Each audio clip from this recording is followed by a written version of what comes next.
Hello and welcome. आज से हम एक नई वीडियो सीरीज स्टार्ट करने वाले हैं जो कि रहेगी हमारी history of western architecture. Basically हम वेस्टर्न आर्किटेक्चर की हिस्ट्री डिस्कस करेंगे इस वीडियो सीरीज में। हम डिस्कस करेंगे मेसोपोटामियन सिविलाइजेशन के आर्किटेक्चर से, फिर Egyptian architecture, Greek architecture, Roman architecture, और हम रोमन आर्किटेक्चर से होते हुए जाएंगे रोमानेस्क्यू, गॉथिक, रेनेसेंस, बरूक और रोकोको। बेसिकली ये जो लिस्ट है हमारी, हमको बारी बारी एक एक वीडियो में सभी के आर्किटेक्चर को डिस्कस करेंगे। इस वीडियो सीरीज की काफ़ी डिमांड थी, काफ़ी लोगों ने कमेंट सेक्शन में इसको बोला कि इस पर भी वीडियो बना दो वेस्टर्न आर्किटेक्चर पे, तो इसीलिए मैंने पूरी वीडियो सीरीज स्टार्ट कर दी। आपको डेली इसकी एक वीडियो देखने को मिलेगी, डेली सुबह 9 बजे आपको इसकी एक वीडियो देखने को मिलेगी इस वीडियो सीरीज में। तो स्टार्ट करते हैं। हमारा जो आज का पहला लेक्चर रहेगा वो रहेगा मेसोपोटामियन आर्किटेक्चर पर। तो स्टार्ट करने से पहले मैं बताना चाहूँगा कि इस वीडियो सीरीज में जितनी भी पीडीएफ या पीपीटीज रहेंगी वो सारी मेरी टेलीग्राम चैनल पर आपको मिल जाएगी, और आप मेरा टेलीग्राम चैनल ज्वाइन कर सकते हैं। उसकी लिंक मैंने डिस्क्रिप्शन में दे रखी है, तो आप वहाँ से जाके मेरा टेलीग्राम चैनल ज्वाइन करें। ओके, तो स्टार्टिंग विद मेसोपोटामियन आर्किटेक्चर। तो मेसोपोटामियन आर्किटेक्चर को स्टार्ट करने से पहले हम थोड़ा सा डिस्कस करेंगे the history of human. Basically क्या हुआ था, जो अर्ली मैंस थे वो जगह जगह भटकते रहते थे फूड और शेल्टर के लिए, लेकिन कुछ टाइम बाद वो एक सेटल डाउन हुए किसी भी एक जगह पर। तो जहाँ पर भी वो सेटल डाउन हुए तो वहाँ पर एक सिविलाइजेशन डेवलप हुई। जो ऐसा कहा जाता है कि कार्बन डेटिंग से हमें ऐसा पता चला है कि जो अर्ली ह्यूमंस थे वो अराउंड अफ्रीका के एथियोपिया कंट्री के अराउंड में, वहाँ पे उनका कार्बन डेटिंग से पता चला है, वहाँ पर ये रहा करते थे। और वहाँ से जो आज की नॉर्मल जो मॉडर्न मैन है जिसको हम कहते हैं होमोसेपियंस, वो यहाँ से इन्होंने ट्रैवल किया पूरे वर्ल्ड में, और यहाँ से ये स्प्रेड आउट हुए। तो जहाँ पर भी ये रुके और जहाँ पर भी रुक के अपना डेवलपमेंट किया, तो इनकी यहाँ पे एक सिविलाइजेशन डेवलप हुई जिसे हम डिफरेंट डिफरेंट सिविलाइजेशन कहते हैं। Egyptian civilization, Mesopotamian, Indus valley civilization, Chinese civilization. तो अलग अलग कंट्री में इन्होंने स्प्रेड आउट किया, और ऐसे ही हमें यहाँ पे हमारे इंडिया के पास इंडस वैली सिविलाइजेशन भी देखने को मिलती है। तो वहीं पर जो पहली सिविलाइजेशन, जहाँ पर भी पहली बार ये लोग ठहरे और यहाँ पर एक सिविलाइजेशन डेवलप हुई, वो रही हमारी मेसोपोटामियन सिविलाइजेशन। तो आई होप ये समझ में आ गया होगा मेसोपोटामियन सिविलाइजेशन। तो मेसोपोटामियन सिविलाइजेशन की अगर लोकेशन की बात करें तो ये लाई करता है आज के टाइम के जो सऊदी अरेबिया कंट्री और ईरान कंट्री के बॉर्डर पर, और कुछ हिस्सा जिसका टर्की और सीरिया का भी इस मेसोपोटामियन सिविलाइजेशन में है। To be very precise, Mesopotamian civilization lie करता था दो रिवर के बीच में, river Tigris and river Euphrates. तो इन दो रिवर, क्योंकि रिवर से ज़्यादा फर्टाइल लैंड इनके आसपास फर्टाइल लैंड मिलती थी, तो इन्हें क्रॉपिंग में, जैसा क्रॉप कल्टीवेशन में काफ़ी हेल्प मिला करती थी, तो इसीलिए यहाँ पर सिविलाइजेशन डेवलप हुई। इस सिविलाइजेशन में काफ़ी मेजर सिटीज़ थी, काफ़ी पॉपुलर सिटीज़ हैं, जैसे कि बेबीलोन, उरुक, उर और तेल अस्मार, शूशा। तो ये काफ़ी पॉपुलर सिटीज़ थी, ऐशरिया। तो हम इनमें से कुछ, आज हम 3 मेन जो सिटीज़ हैं उसके बारे में डिस्कस करेंगे। उनके अंदर उन सिटीज़ में जो आर्किटेक्चर है हम वो डिस्कस करेंगे। पहले तो हम डिस्कस करेंगे बेबीलोन सिटी के बारे में, फिर हम इसको आगे हम बात करेंगे पर्शिया, जो कि आज का मॉडर्न ईरान है, तो हम पर्शिया के बारे में डिस्कस करेंगे, और फाइनली हम बात करेंगे ऐशरिया सिटी। तो हम इन 3 मेन सिटीज़ के बारे में आज हम डिस्कस करेंगे। लेकिन Mesopotamian one of the oldest civilization है, इसीलिए हम इसको कहते हैं द क्रेडल ऑफ सिविलाइजेशन, क्योंकि सिविलाइजेशन फर्स्ट टाइम हमें यहीं पर देखने को मिलती है। Moving on, architectural marvels. तो इसके आर्किटेक्चरल कैरेक्टरिस्टिक्स में अगर हम बात करें मेसोपोटामियन आर्किटेक्चर में, तो ये काफ़ी मैसिव, मोन्यूमेंटल और ग्रैंड। हमें 3 फीचर्स, हमें 3 कैरेक्टरिस्टिक्स हमें यहाँ पर देखने को मिलती है। काफ़ी मैसिव होता है जो इनका कंस्ट्रक्शन होता है, मोन्यूमेंटल स्केल पर होता है, और काफ़ी ग्रैंड होते हैं देखने में। तो हम फर्स्ट सिटी पर डिस्कस करते हैं। हमारी फर्स्ट सिटी रहेगी बेबीलोन। बेबीलोन में जो हमें एक स्ट्रक्चर देखने को मिलता है जो कि काफ़ी पॉपुलर स्ट्रक्चर है बेबीलोन सिटी में, वो रहेगा जुगरेट। बेसिकली जुगरेट क्या होता है? जुगरेट एक तरह का स्टेप टावर रहेगा जो कि रेक्टेंगुलर और may be square in plan.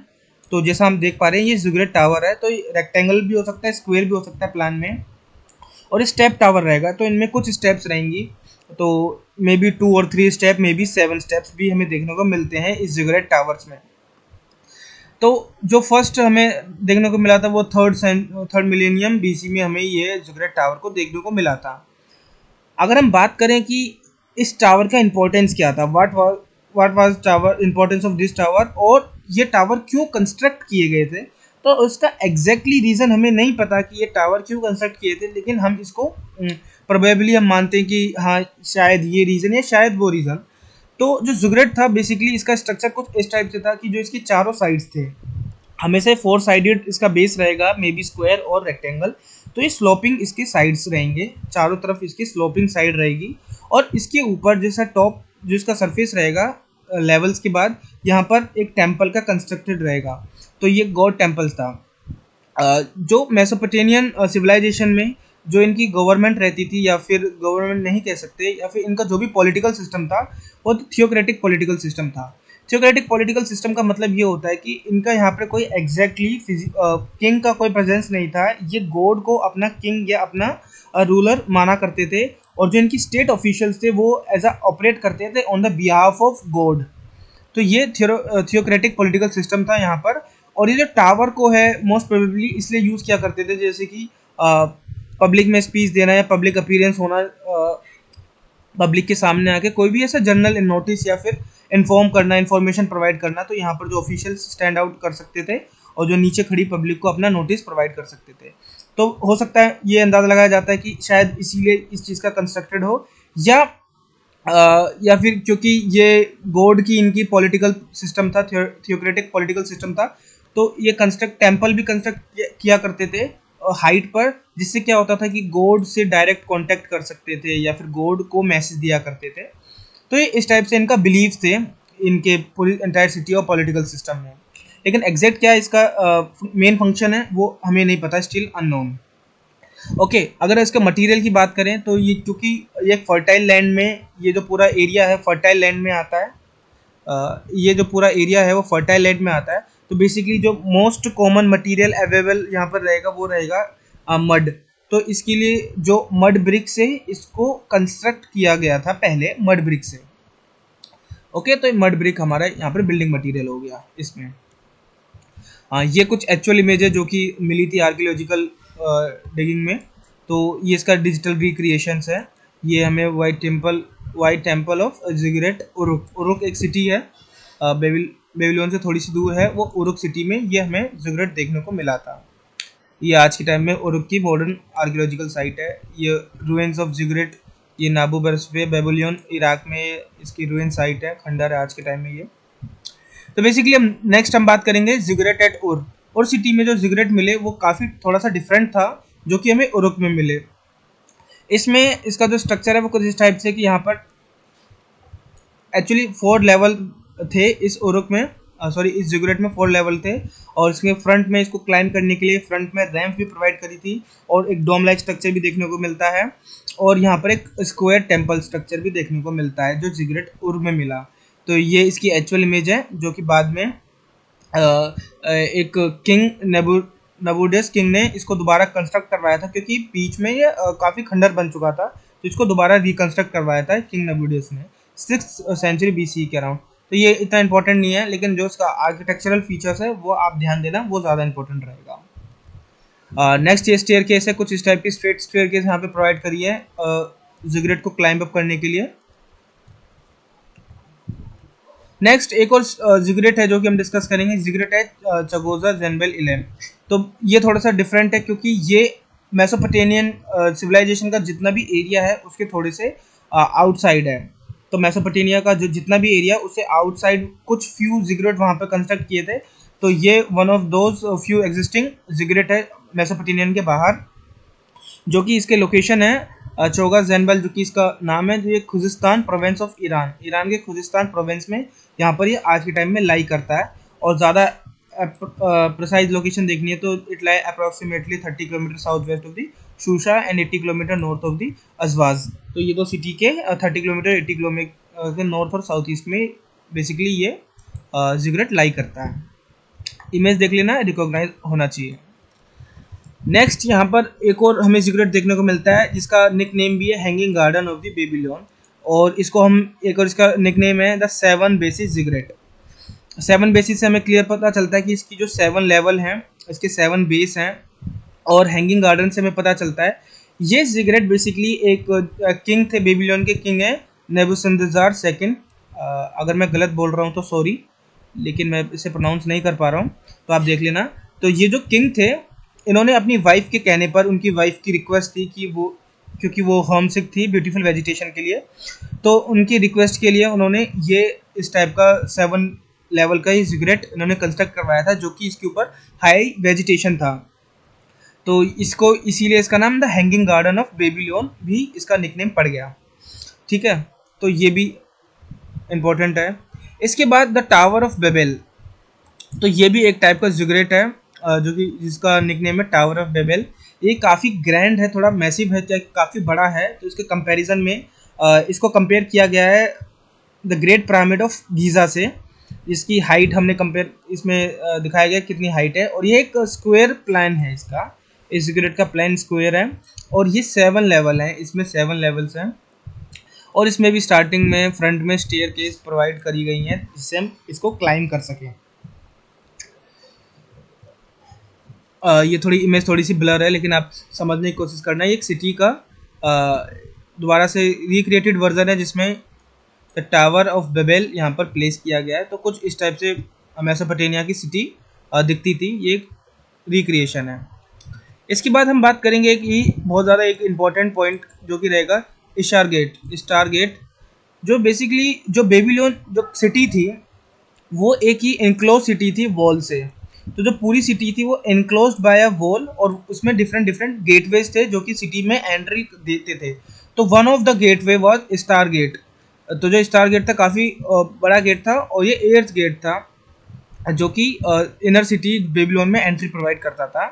तो ये 575 BC के अराउंड इसको कंस्ट्रक्ट करवाया था किंग नेबूजरदान, जो सेम किंग थे जिन्होंने हैंगिंग गार्डन अपनी वाइफ के कहने पे कंस्ट्रक्ट करवाया था।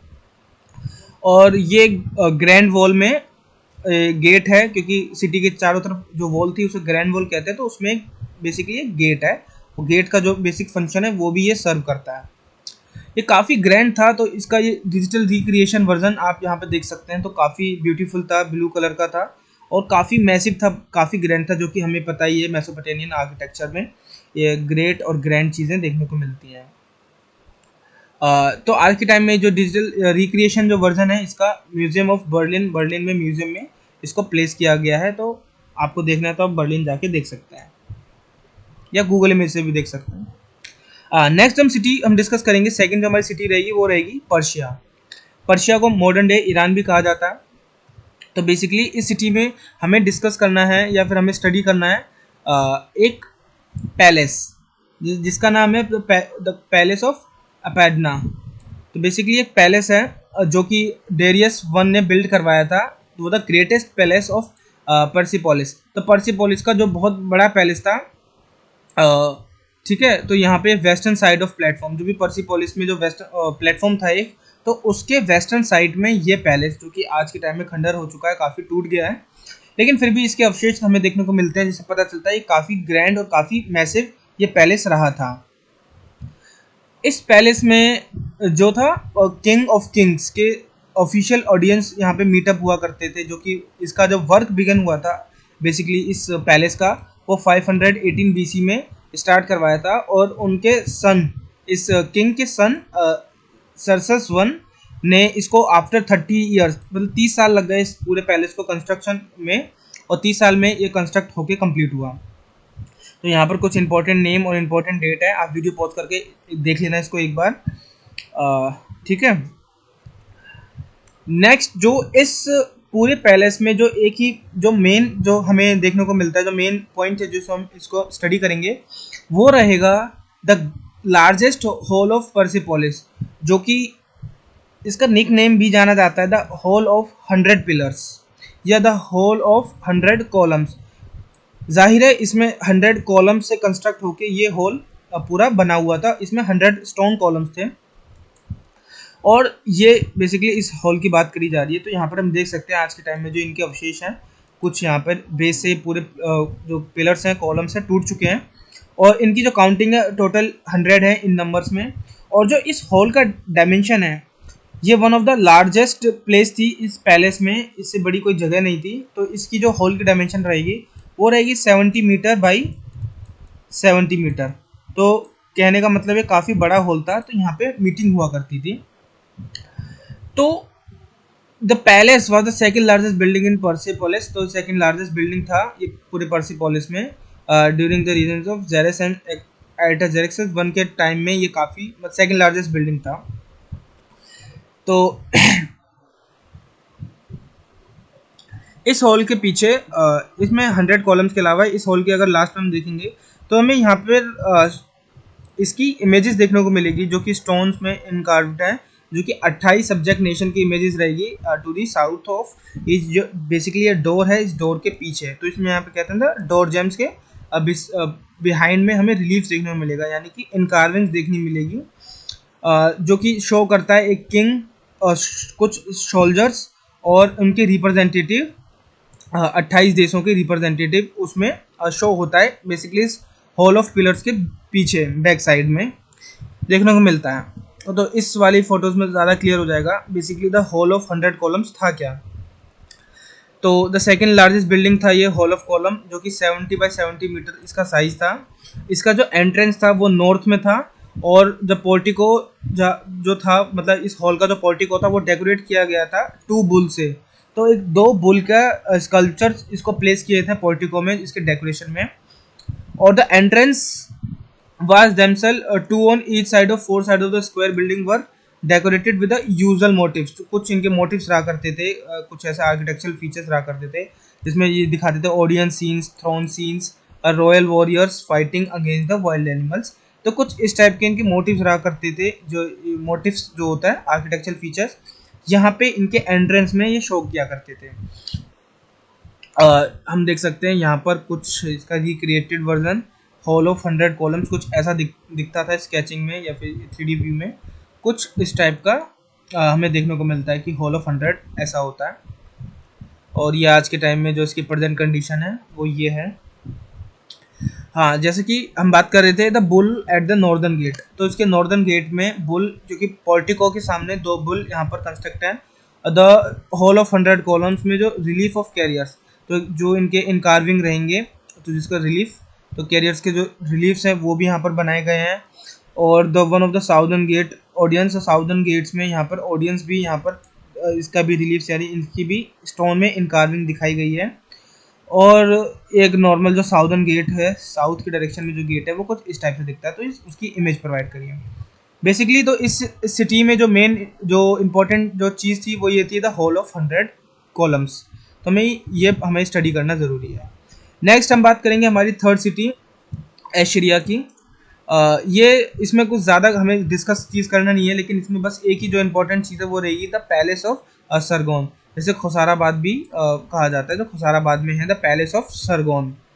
तो बेसिकली ये क्या है, तो इनके प्रेसिडेंट थे जो ये सेनाजरबाज के पैलेस में इसके प्रेसिडेंट थे, उसके हैंगिंग गार्डन था। और बेसिकली ये खुसाराबाद एक सिटी है उसके साउथ वेस्ट में ये प्रोवाइड रहती है। तो ये बेसिकली एक फोर्टिफाइड एक पूरा पैलेस है, इसमें बाहर इनकी सिटीज़ हैं और बाहर इसकी पूरी वॉल्स हैं, और इस फोर्ट को क्लाइंब करने के लिए स्टेयर केस और रैंप का प्रोवाइड किया गया है। इसके बीच में भी हमें इस जुगरेट लाइक स्ट्रक्चर देखने को मिलता है। तो द आउटर वॉल ऑफ सरगन, मतलब पूरा का जो ये इनकी आउटर वॉल है इसको कवर करती है अराउंड द 3 स्क्वायर किलोमीटर का एरिया। तो ये काफ़ी बड़ा पैलेस हो जाता है अगर 3 स्क्वायर किलोमीटर का ये एरिया कवर करता है। तो वन ऑफ द लार्जेस्ट हुआ करता था और इसमें 745 गेट्स थे। ठीक है, तो यहाँ पे इनकी जो गेट्स थे वो 7 इन नंबर थे, अलग अलग डायरेक्शन में इनके गेट्स प्रोवाइड करे थे। तो इस पैलेस में ज़्यादा कुछ डिस्कस करने का कुछ है नहीं। ये इसका कुछ फ्लोर प्लान है, तो इस टाइप से इनके कुछ बीच में कोर्ट प्रोवाइड किया करते थे। यहाँ पे एक जो किंग का जो कोर्ट हुआ करता था, एंट्रेंस कोर्ट, ये वो हुआ करता था। पीछे इन्होंने टेम्पल प्रोवाइड किया है और यहाँ पर इनके पैलेस के अंदर ही ये एक जुगरेट भी प्रोवाइड किया करते थे। जो जुगरेट यहाँ पर हमने देखा, ये वाला जुगरेट भी इनके पैलेस में हुआ करता था। तो ये कुछ इसके इंटीरियर्स हैं उस पैलेस के, और ये कुछ एक्सटीरियर व्यू है, ये भी डिजिटल रिक्रिएशन व्यू है जो कि हमें देखने को मिलता है। तो आज के इस वीडियो लेक्चर में सिर्फ इतना ही। अगर आपको ये वीडियो पसंद आई तो प्लीज़ इस वीडियो को लाइक करना, और या फिर पसंद नहीं आई तो डिसलाइक करना। और इससे रिलेटेड अगर आपको कोई भी क्वेश्चन है तो कमेंट सेक्शन में आप वो क्वेश्चन टाइप कर सकते हैं, मैं वहाँ पे आंसर देने की पूरी कोशिश करूँगा। और आप मेरे साथ टेलीग्राम पर जुड़ सकते हैं, इसकी लिंक मैंने डिस्क्रिप्शन में प्रोवाइड कर दी है, और वहाँ से आप जाके PDF भी डाउनलोड कर सकते हैं। अब कल मिलते हैं, बाय बाय, थैंक यू।